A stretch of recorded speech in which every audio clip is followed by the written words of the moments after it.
The entire restaurant went quiet after she screamed. One couple even turned their chairs to watch. I was still holding the bread knife. Not even using it. Just holding it. And she yelled it so loud you could have heard her from the parking lot. "Don't touch me. You look ridiculous." My first thought wasn't hurt. It was confusion. Because I hadn't moved. I hadn't even looked at her for the last minute. I was just existing. The waiter froze mid-step with a tray of mussels. Someone near the bar whispered, "Jesus." She didn't care. She adjusted her napkin like nothing had happened and started texting. So I stood up. Not because I was angry. Anger would have made me look stronger. I stood up because I couldn't breathe. And I said, loud enough for only her to hear, but quiet enough that everyone would want to lean in, "You're not worth this." She didn't flinch. She just looked at me with those bored, glassy eyes. I left cash for the untouched appetizer. Then I walked out. But here's the part one didn't expect. She didn't come home that night.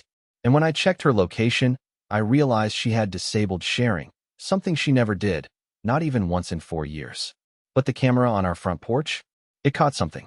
Someone who had a key. I sat in my car for nearly half an hour before I remembered we had a camera above the porch. Not one of those fancy smart doorbells, just a clunky old security cam I installed during the lockdown, mostly to track package thieves. Melora always said it was overkill, that nobody wanted to steal from people like us, whatever that meant. But I kept it running out of habit, checking it every now and then like a dog poking at a buried bone. When I got home that night, the house was dark. Her car wasn't in the driveway, but I knew better than to feel relieved. Maybe she parked around the corner. Maybe she Ubered. Maybe, God help me, maybe she was testing me. But the camera didn't lie. I pulled up the footage on my desktop, fast-forwarding through empty hours of wind-blown branches and a raccoon knocking over the recycling bin. Then at 9:42 p.m., 30 minutes after I left the restaurant, a figure stepped into frame. Not her. A man, wearing a black hoodie with the hood up. Tall, slender, moving like he belonged there. He didn't knock. Didn't look around nervously like a thief might. He walked straight to the door, reached into his pocket, and used a key. A real key. No fidgeting, no hesitation. Like he'd done it 100 times. The door opened. He slipped inside. I stared at the screen, my stomach folding in on itself. My ears were ringing so loudly, I didn't even notice that the footage kept rolling. He didn't leave for another 2 hours. 2 hours. And she still wasn't home. I rewound the video 3 times, paused it on the frame where his hand held the key, where his wrist caught the porch light just enough to reveal a silver watch. It wasn't expensive looking, but it was familiar. Too familiar. That's when I remembered something so stupid it made me sick. 2 months ago, Melora was joking. Really joking, back when she still did that. And she said something about our spare key being in the wrong hands. I thought she meant my mom. I'd given it to her once during a storm when Melora was stuck in traffic and needed someone to check the basement. But my mom doesn't wear a watch. And she sure as hell doesn't slink into our house like a ghost when I'm not home. The more I stared, the more I knew. This wasn't random. This wasn't a break-in. This was planned. And then something even worse occurred to me. If he had a key, how long had he been coming and going without me knowing? How long had this been going on? I checked the camera's SD card. I had 30 days of footage backed up. That meant I could see every entry, every departure, every time that door opened. I didn't want to know, but I had to. So I took a deep breath, opened a new folder, and began going backwards. And at 2:13 a.m., 15 nights ago, I found him again. There he was again. Same build. Same hoodie. Same slow, confident walk. This time, it was 2:13 in the morning. I had been asleep in the next room. That part hit the hardest. I stared at the timestamp like it could lie to me. Maybe the clock reset. Maybe the software glitched. But the porch light flicked on when he stepped under it, just like always. A motion sensor I installed myself. That part didn't glitch. That part was real. He had a backpack this time. Slim, like one you'd use for a laptop or clothes. He carried it loose, over one shoulder, not like someone sneaking around. No tension in his posture, no hesitation. Again, he used a key. Same quick movement. In, gone. 2 hours later, out again. I tried to remember that night. What was I doing at 2:13 a.m.? Sleeping, probably. Or lying awake like usual, scrolling Reddit, pretending not to notice Melora facing away from me in bed. I don't remember hearing anything, but I'm a heavy sleeper. Always have been. She used to joke I could sleep through a fire alarm. Apparently, I could sleep through this, too. The thought made me sick. I paused the video again and again, frame by frame, hoping for a better look at his face, his hands, anything. But the hoodie stayed low, and I couldn't shake this ugly, heavy pressure in my chest that told me, deep down, I already knew who he was. And that's when the fear started to turn into something colder. I wasn't angry yet. I wish I was. Anger would have given me something to hold on to. Instead, it was this hollow, spiraling dread. Like my life wasn't mine anymore. Like someone had rewritten everything behind my back and left me walking through a lie. I pulled up the entire folder of footage. All 30 days. Every file. I started scanning. Over and over, I found him. 3 times in the last month. Always late at night. Always staying a few hours. Sometimes he came in empty-handed and left with the same backpack. Other times, he carried a small bag out and tossed it into the trunk of a car I didn't recognize. No plates on the video. Too dark to make out the model. He always entered through the front. Always with a key. But the scariest part wasn't him. It was her. Melora never looked surprised to see him. On one recording, I caught a sliver of her silhouette through the cracked open door. She opened it before he knocked. And she smiled. A real smile. The kind I hadn't seen on her face in months. My fingers shook on the mouse. I accidentally skipped forward too fast and jumped to a daytime clip. It was from last Tuesday. The man wasn't there. Melora was sitting in the kitchen, sipping coffee. Alone. On the phone. I turned the volume up, but the mic was garbage. Still, I could make out a few words. She said, "No, he doesn't suspect anything." Then she laughed. Soft and dry. I clicked pause, pulled my hand away from the mouse, and just stared at the screen. I felt like I had touched something electric. She wasn't just cheating. She was planning something. Something that required me not to know. And suddenly, I didn't care about the hoodie or the key or the footage. I needed to know who he was and what he wanted. So I did what any desperate, pathetic man would do. I opened her laptop. I didn't plan on doing it. I swear. I wasn't one of those creepy husbands who snoop through their wife's stuff just because she's being distant. At least, I didn't used to be. But that night, sitting in the dark with the soft hum of her MacBook lighting up the kitchen counter, something in me cracked wide open. Like a window that had been sealed shut for years finally giving way to the wind. She never changed her password. Her first dog's name, all lowercase. Buttons. It still worked. I didn't know what I was looking for. I started with the obvious, her mail. Boring. Just receipts, a work newsletter, an invite to some gallery opening she'd never mentioned. I clicked over to her downloads folder. Nothing strange. Then the Notes app. I barely used mine, but hers was full. Hundreds of little thoughts, clipped poems, grocery lists. And then, right near the top, if he asks questions. No emoji. No formatting. Just the title sitting there like it belonged. My heart slammed in my chest. I clicked it. The note was short. No more than 20 lines. But I read it 5 times before I understood what I was reading. It started with a list of phrases. You're imagining things. You've been under a lot of stress. That's from work. Don't make it weird. I told you about that already. You just forgot. I think you're just jealous. My hands went ice cold. It was a script. A backup plan. A defense. For lies. Pre-written. Practiced. Further down, a line broke the bullet points. If he ever finds out, go back to the dinner incident. Play the victim. He'll shut down emotionally. He always does. I blinked at the screen. She knew me too well. Too deeply. She had studied me like a case file. But the worst part? She was right. That dinner, her yelling at me walking out like a kicked dog, she'd planned it. It wasn't just an outburst. It was bait. A trap. To make me feel crazy, unstable, like I was the one who overreacted. I closed the note, my fingers numb. My mouth dry. My stomach twisted itself into something sharp. I should have stopped there. Should have closed the lid and pretended I never saw it. But I couldn't. I went deeper. I opened her calendar. There were normal things, meetings, dentist, drinks with Marcy. But then I saw something odd. One recurring event every Friday night for the last 2 months, marked as therapy, private. Except Melora had never once mentioned therapy to me. And the location linked to it wasn't a clinic. It was just a street address, way out near the edge of town. I copied it, threw on my hoodie, and grabbed my keys. I didn't tell anyone where I was going. I didn't take my phone. I just drove. And when I pulled up outside that address, one story, no lights, gravel driveway.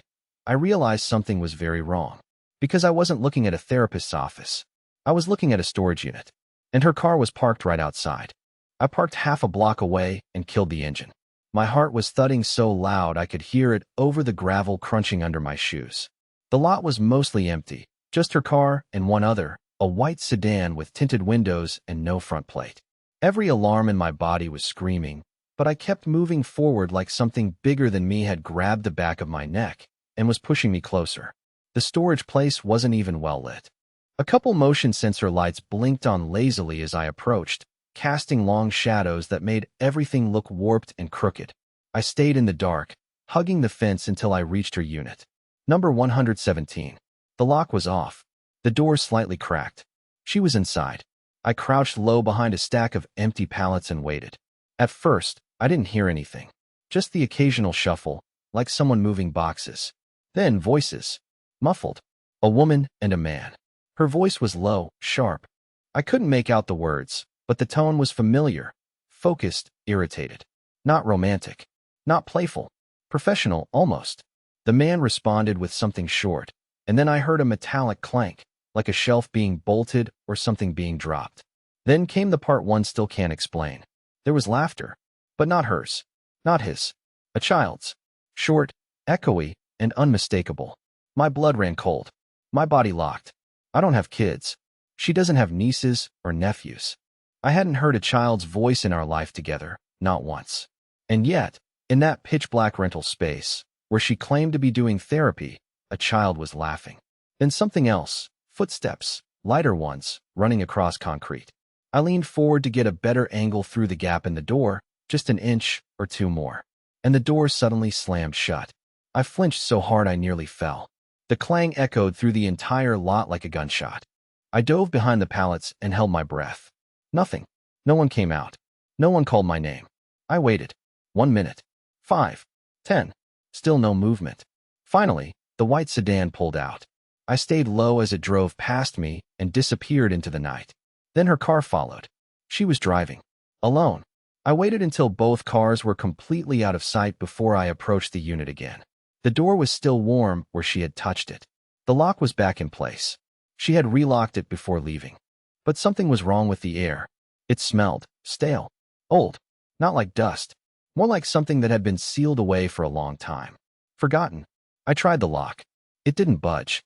Cheap, but not breakable by hand. So I took photos of the unit, of her car, of the white sedan's tire treads. I even picked up a crushed juice box off the gravel, the kind with a cartoon character on the side. Why would that be here? When I got home, it was past midnight. She was already asleep, or pretending to be. I stood in the doorway, watching her breathe. She looked peaceful, content, like someone who hadn't just been hiding in a storage unit with strangers and possibly a child. I didn't ask. Not that night. I laid down next to her and stared at the ceiling until morning. And then I did what I never thought I'd do. I called in sick, and I followed her. I woke before she did. Her breathing was shallow, even. She always slept curled up on her left side, back to me, like I wasn't there, like I hadn't been there for weeks. I watched her pull the comforter tighter around her shoulder and whisper something in her sleep. It wasn't my name. I waited for her alarm to go off, 7:30, sharp. She got up like always, showered like always, and left the house with that same leather tote slung over her shoulder. No kiss goodbye, no glance back. I waited exactly 9 minutes before following her. I kept 4 cars back. She didn't drive fast. She never did. Melora liked to coast through life. Smooth turns. No sharp edges. And she wasn't going to work.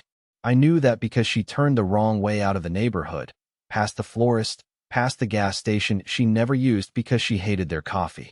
I followed her for 25 minutes through town and out into the industrial edge, the part where office buildings give way to warehouses and half-finished developments. She parked outside a bland, windowless building with no signage. It looked abandoned. I almost drove past it, but her car was right there. She got out, walked to the door, entered with a key card. No hesitation. She belonged there. I parked a block down and waited. Watched.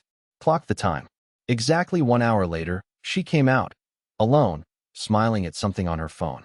She got back in the car and drove straight to her actual job, a boutique ad agency downtown. Like nothing had happened. But that windowless building? It wasn't nothing. It gnawed at me all day. I couldn't focus. I couldn't eat.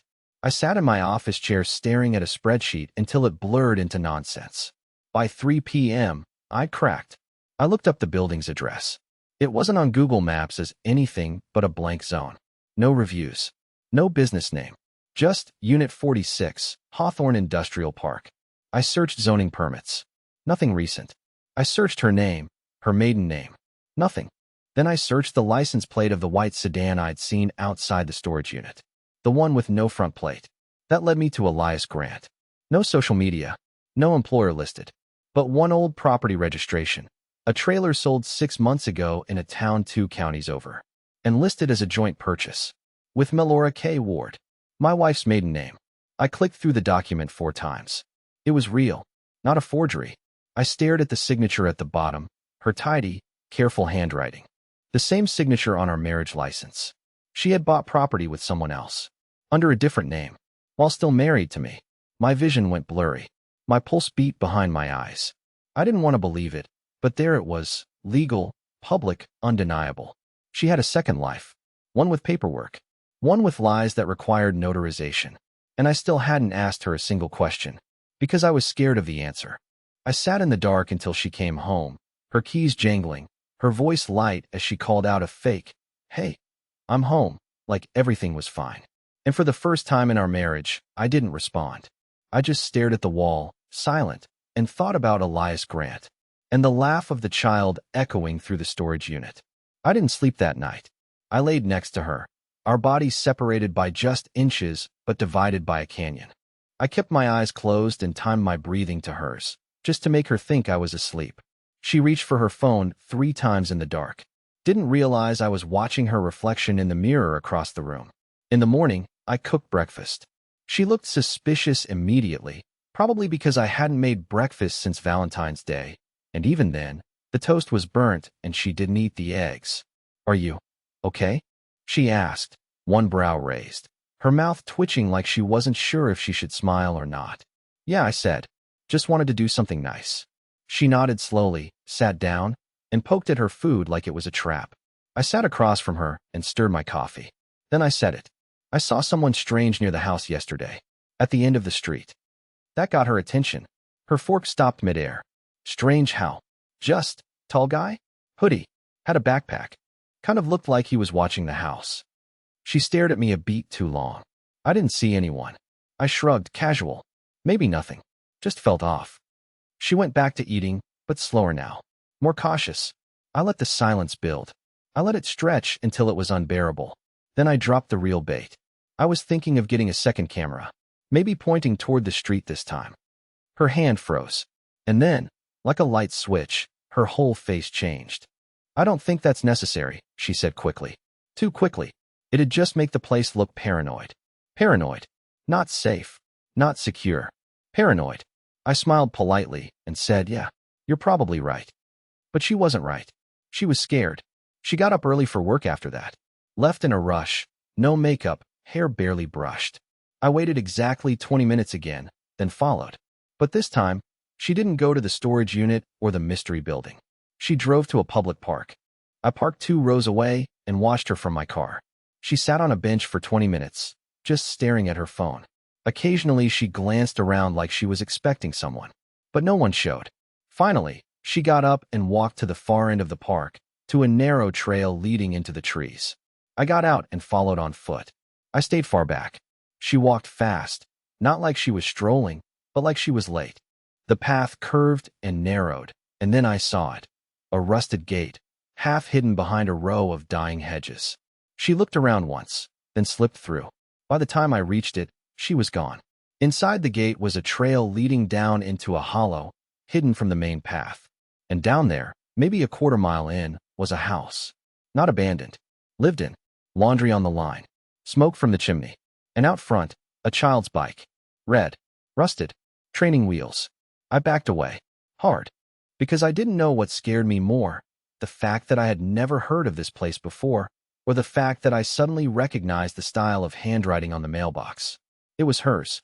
And beneath it, in messy, uneven letters written in chalk. "Dad, wait for me."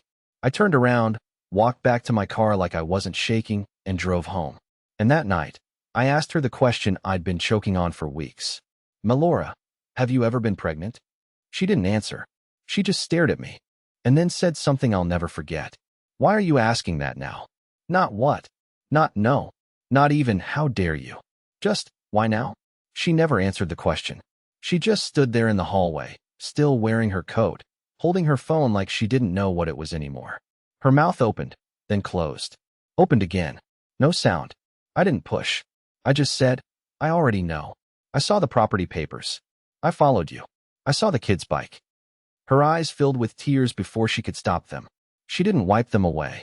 Didn't move. That was when I realized something I hadn't expected to feel. I didn't hate her. I thought I would.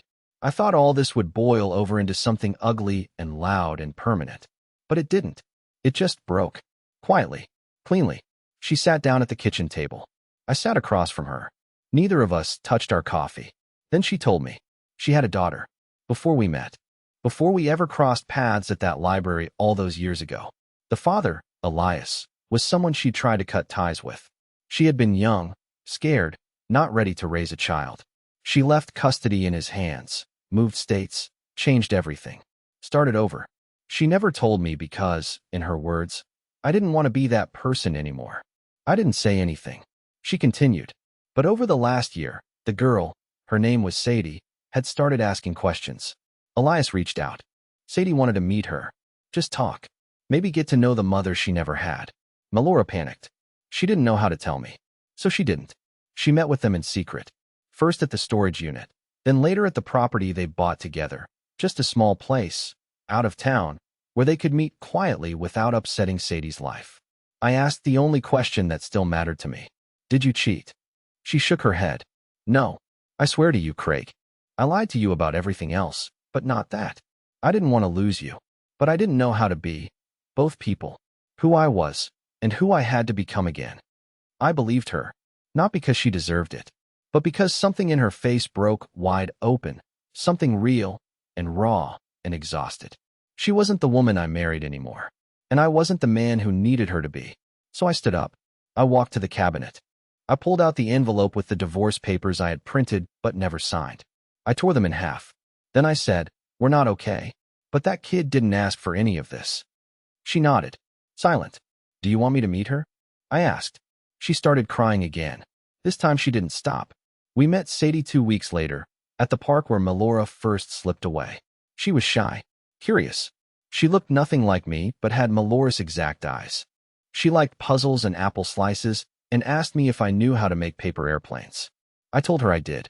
And for the first time in a long, long while, I wasn't pretending.